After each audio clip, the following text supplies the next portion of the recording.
Being a medic is also agreeing to be a lifelong student. I'm one more person that is a positive face for soldiers that are injured, but we're also Lithuanian, so it's kind of in our blood. My name is Rima. I am a combat medic in Ukraine. I ended up in Ukraine when I started volunteering, but my volunteering journey started more in 2014 when Russia invaded Crimea. So we went more the Washington, D.C. route. And we did more advocacy. We did more like public stuff on the United States end of it, going to various members of Congress and talking to them about Ukraine's freedom and why Russia invading Ukraine was a problem. And then when you fast forward to the full scale invasion, I started more on the humanitarian side. So I was bringing in humanitarian aid, non-lethal military aid, but felt that I was better to serve the people by becoming a medic. So I decided to get all the certifications, do my training in Ukraine, and became a medic. Well, my mom is very supportive. So that's not, I don't know. I've never really had a negative reaction from my relatives. Everybody was always really supportive, but we're also Lithuanian. So it's kind of in our blood. So I knew already of their existence because one of the NGOs that we were working with in the past was helping them, but that was more of a peripheral thing. When I became a TCCC tactical medical instructor, I had a group of students from Kalinovsky from the foreign fighter side of it that were English speakers. And one of them recruited me and said, we know you're looking for a spot on a medical team. And it just so happens that Kalinovsky has an opening. And, we know that, we think you'd be the right person for it. So I said, okay. And I enlisted, and that's how that happened. I did all of my training in Ukraine. No, I had some patient care experience because I had a lot of ill family members and I worked with the elderly a lot. So I'm really good with people, and especially people that aren't feeling well. So I'm good with taking care of people. So that's kind of what the inspiration was for that. But I also knew that I could do the job. It's not easy. I mean, the entire journey, which was broken up into a series of courses over a series of months, took about 8 months in total, but you're always learning. Medicine doesn't stop at just your certificates. You have to continue to adapt. You have to continue to do other courses. We do constant training. I'm always reading up on more things. We need to always stay fresh on our skills. Being a medic is also agreeing to be a lifelong student. If you love medicine, you will always be learning. I work at a stabilization point where we stabilize our casualties enough to get them to the next level of care, which would be the hospital. I've also done medevac work. So that would be where we are evacuating casualties from a drop point to bring them to the stabilization point. So that's where where my work lies. It's not directly on the zero. I'm not an infantry medic, but we're always very close. So it's not like we're too far off.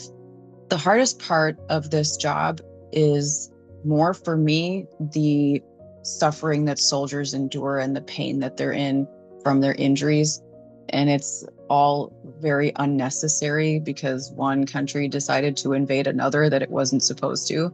And so it's hard for me to watch their suffering. So I try to do everything I can to help that in some way, but that's the part that I struggle with. Or when we know that there's somebody that we can't save, for example, when a casualty is already passed, and I feel sad for them and their families. I know their suffering is over, but the suffering of their families is just beginning. So that's the hard part. And losing my friends. I've lost a few of them, and one very recently, and that's been exceptionally difficult. It never gets easier.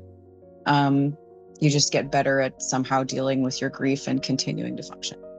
I have not yet had a casualty that we could not save in some way or that died while they were with us. That is one experience that I am not looking forward to, obviously. But I've told myself that when that time comes to just, not numb myself, not try to not feel it, but sit with the emotion. It's perfectly normal for a lot of us to be in therapy, and I do have that. We all have to talk to someone. And that's where I engage in most of that sort of coping mechanisms, is talking to somebody that can help me process through a lot of these emotions and the hard job that we have. I wish more people would do it. I think it would be really helpful, but everybody copes differently. But that's how I choose to. And in general, my choices are after therapy is to just do different things that are like art related or something, or just, process the emotions. Don't shove them aside. Try to process them, because the processing that comes later is much harder if you try to ignore it. That's a really important question. So in the context, it's a male dominated field, right? So we're always going to deal with some level of misogyny. There's always going to be some struggle of, well, women can't do the job, or some sort of stuff like that. So you kind of just have to accept it and move past it and still do your job to the best of your ability.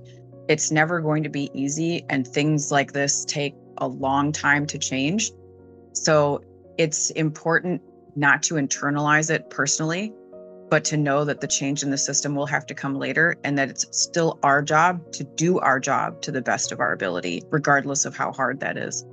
It's a bit separate when you're not like in the same country all the time. So I wasn't aware that there was this internal conflict. I mean, for me, like, I participated in some free, pro-Belarusian, free Belarus protests in the United States in 2020 and things like that. So like we had Lithuanian Americans participating in that as well. So like on our side, from the Lithuanian American community, we haven't had any conflicts with them. I'm sorry to hear that this is an issue in Lithuania, but I don't know the details or the context of it. Unfortunately, like, culture wars, I don't think are ever going to end in some ways. I don't have enough research background to like really, I mean, I've had some Belarusians tell me, oh, well, you guys are under us, so it's fine. And I'm like, okay, well, but I don't, like, as a Lithuanian, I'm like, I know that our history says our country's over 1,000 years old. Like, I don't know how to deal with that, and then with the cultural stuff, I'm like, well, you have your opinion, we have ours. And as long as you don't want to fight about it, it's okay, I guess. I feel very ignorant on this topic right now, but it's just, I don't know, it's just not something that I've actually really noticed, or like all the Belarusians around me that I work with have never brought this up. So I don't, like, I have no context. I've had one of our medics actually lived in Vilnius for a long time and like loved it, never really said anything. So I don't know. It's hard to think about anything except for what's right in front of you. But I think about, medical school, or like, going further in medicine and continuing to help people that way. Like, that's always like the long range goal that I have, like, if that is an eventuality. But in general, it's like I have like goals that sit like in my peripheral vision, and just things that I have in the back of my mind, or like future plans, but they're never like at the front, because I have to deal with what's in front of me before I can deal with what's ahead of me. Do you know what I mean?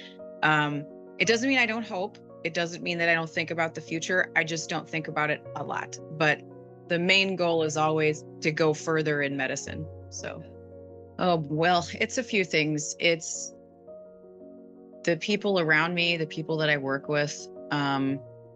It's my family, my friends, everybody that like, provides support. And the thing that gives me strength is knowing that I am helping people, and I'm helping soldiers, and that's like important for me. Like, that's where I draw my strength, is knowing that like I'm one more person that is a positive face for soldiers that are injured and are coming in, and like I'm doing my part to help either save their life or make their life easier and better, and their healing process better. Like, that's where I draw my strength. And again, it takes a village. So like the people around you, it's really important to keep the right people that support you and like, give you strength and energy around you as well.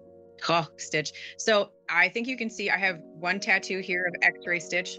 I'm very tiny, and my friends gave me the nickname Violently Adorable. And so the only other character in any sort of existence of cartoons that's violently adorable is Stitch. So that's why Stitch, and Stitch has kind of become part of my, personality and who I am. And I have 3 Stitch tattoos, and I think it's also because Stitch in the movie, helps people as well in the end, and, cares about humanity. So like I'm drawing parallels from that, but also I'm a medic, so I stitch people up for a living.